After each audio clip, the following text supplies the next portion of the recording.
O nosso acervo sacro, ou seja, as imagens que ficam no templo das igrejas aqui de Xeramobim, sobretudo na igreja matriz, talvez seja um dos mais importantes do estado de Ceará. Porém, uma dessas imagens se destaca. É a imagem de Santana, que na Bíblia é conhecida como a avó de Nossa Senhora, a avó de Maria. Ela está aqui ao meu lado esquerdo. Essa imagem, ela é uma imagem italiana e ela tem uma particularidade sobre ela. Essa imagem ela foi comprada pelo grande jurista Antônio Bezerra de Menezes, filho, Bezerrinha, na construção da Capela de Santana, que fica aqui no final da rua Monsenhor Salviano Pinto. Essa igreja foi construída, essa capela foi construída para homenagear sua mãe, que se chamava Ana. E ela foi comprada na Itália, confeccionada, aí vem a curiosidade, ela foi confeccionada no único bloco de madeira. Ela não tem emendas, ela é o único bloco de madeira. E toda a sua estrutura banhada com folhas de ouro. Né? Essa imagem é muito rara. A princípio, o local dela seria a capela. Com o passar dos anos, a capela de Santa Ana, ou de Santana, passou a não ter mais missas, ficando fechada. Por um tempo ela se tornou centro onde o grupo de alcoólatras anônimos frequentava suas reuniões. Hoje, a capela está fechada. Por conta da perca da sacralidade, por conta da perca do local onde tinha as missas, foi retirado a imagem e sendo posta aqui na igreja matriz. Ela é uma imagem muito bonita, muito significativa e que além disso, além do único bloco de madeira, além de ter adornos com folhagens de ouro, em sua coroa existiam várias pedras preciosas ou semi-preciosas em cada um dos raios.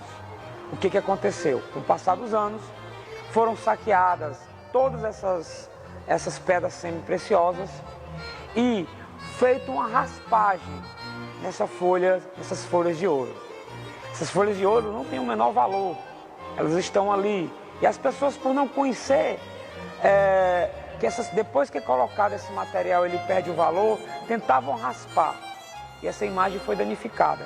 Mesmo assim, ela não perdeu o seu valor histórico, ela não perdeu o seu valor sacro. E hoje ela é venerada aqui no templo da matriz de Xeramobim. Contudo, não tenho dúvida, é a imagem mais preciosa e mais rara do acervo sacro da matriz e talvez, quem sabe, de todo o estado de Ceará.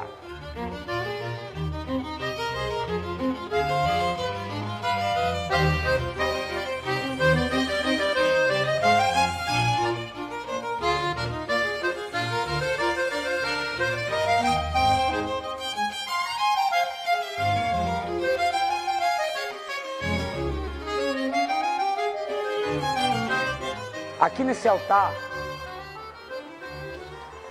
muitas missas aconteceram. Durante mais de 200 anos, aconteceu quase todos os dias a Sagrada Missa. Muitos bispos, muitos padres, muitos religiosos passaram aqui, levando a mensagem, o Evangelho de Jesus. Mas muitos fatos curiosos também aconteceram nesse tempo. A primeira missa, o primeiro casamento, acontece em 1755. E o curioso do casamento foi que eram dois índios.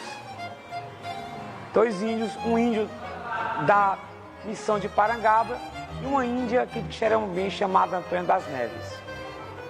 Isso foi o primeiro casamento. Nesse mesmo dia aconteceu o primeiro sepultamento.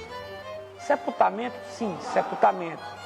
Porque as igrejas que foram construídas entre o século XVII e XVIII, elas tinham um costume, não existiam cemitérios.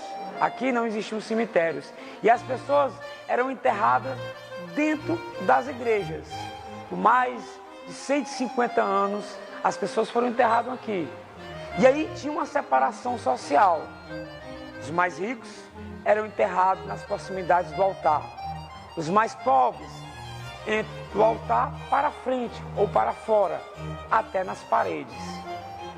Fato curioso é que o primeiro sepultamento aconteceu por um bebê, que só tem a história conhecida como o nome de José. Muitos foram os outros casos que aconteceram.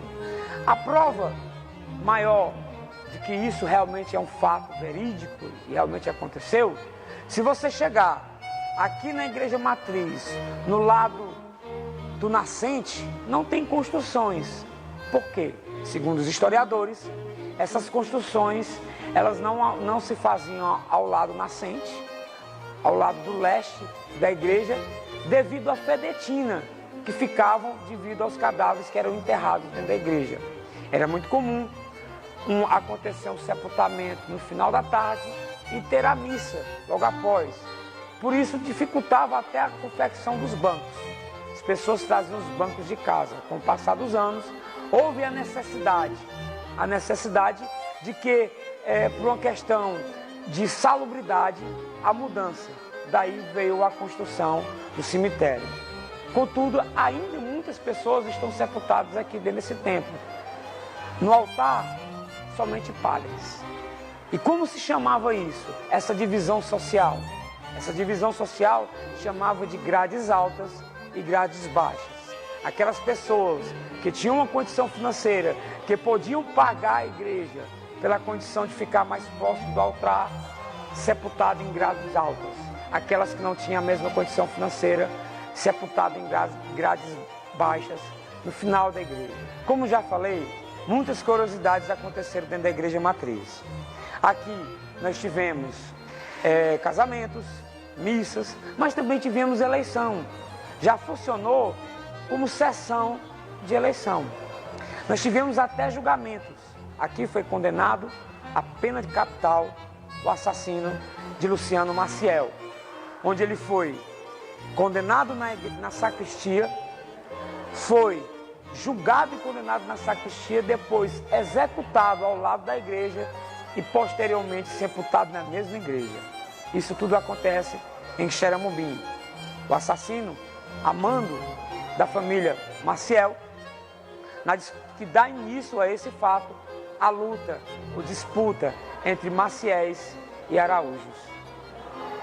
Muitos fatos acontecem aqui, não só tragédias, não só fatos religiosos, mas situações políticas jocosas, engraçadas. Um desses fatos aconteceu numa disputa política entre o pároco da época, padre Jaime Felício, e o prefeito, o senhor Pedro Coitinho. Contra os mais antigos, que eles dois tiveram um problema e passaram a disputar eleições. O padre apoiando outro candidato e o prefeito era o candidato e eles disputavam a eleição. O que aconteceu? Dizem os historiadores, as pessoas mais antigas do município, que ao terminar as confissões, o padre Jaime fazia a campanha política. Pedro Coitinho denuncia, cria-se um problema onde o Pedro Coitinho ameaça o padre de morte. E o padre ameaça também o Pedro Coitinho de morte. Os dois andavam armados e se esperavam. E com isso, para acalmar a situação da cidade, o bispo diocesano de Fortaleza veio para a missa. Saiu um rumor na cidade. Do lado, as pessoas que apoiavam Pedro Coitinho afirmavam: caso o padre fizesse alguma coisa na missa contra o Pedro Coitinho, iam reagir. Do outro lado, se falou a mesma coisa. Criou um clima de tensão na cidade. E durante a missa, na homilia do bispo, o Pedro Coitinho levantou e gritou que ele tomasse conta do padre, que fazia campanha política dentro da igreja, que senão ele ia denunciar as autoridades da capital. O que aconteceu? O imponderável. Alguém derruba a trave que fechava a porta. Nessa situação, alguém grita. O Pedro Coitinho atira no padre Jaime. Quando se esperava um confronto entre a população, um confronto entre os dois lados políticos, o que acontece é uma correria. Um lado corre, o outro corre e a igreja fica esvaziada. Segundo algumas pessoas no outro dia eram chinelas perdidas, eram calçados, desespero, e o que se parecia, o que se esperava uma grande luta, acabou num grande fato inusitado, num fato engraçado que aconteceu aqui, segundo alguns mais antigos, dentro da igreja matriz de Quixeramobim.